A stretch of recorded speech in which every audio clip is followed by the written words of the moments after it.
ઉનાળા દરમિયાન મોટાભાગે પાણીની ખૂબ જ તંગી રહેતી હોય છે, તો આ સમય દરમિયાન વન્ય પ્રાણીઓને પાણી માટે વધુ વિસ્તારમાં ભ્રમણ ના કરવું પડે એટલા માટે વન વિભાગ દ્વારા અલગ અલગ જગ્યાએ પાણીની કુંડીઓ બનાવવામાં આવેલી છે, જેમાં ઉનાળા દરમિયાન રેગ્યુલર એમાં પાણી ભરવામાં આવતું હોય છે, જેથી વન્ય પ્રાણીઓને પાણી માટે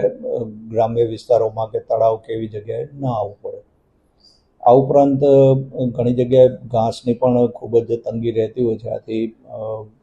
જે ઘાસ ઉપર નપતા જે પણ વન્ય પ્રાણીઓ છે તેઓને ઘાસચારો સરળતાથી મળી રહે એ માટે ઘાસનું પણ વિતરણ કરવામાં આવતું હોય છે, અલગ અલગ જગ્યાએ નાખવામાં આવતું હોય છે, જેથી તેઓને ખોરાક પણ મળી રહે.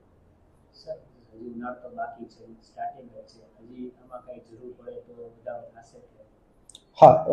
જરૂરિયાત પ્રમાણે જો વધુ જરૂરિયાત જણાશે તો એની પણ વધારે વ્યવસ્થા કરવામાં આવશે અને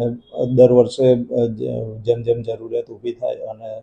જેમ લાગતું જાય કે હજુ વધુ પાણીની કુંડીઓ બનાવવાની જરૂરિયાત છે તો એ પણ બનાવવામાં આવશે અને રેગ્યુલર ભરવામાં પણ આવશે. આ વર્ષે આપણે અત્યાર સુધી જે પણ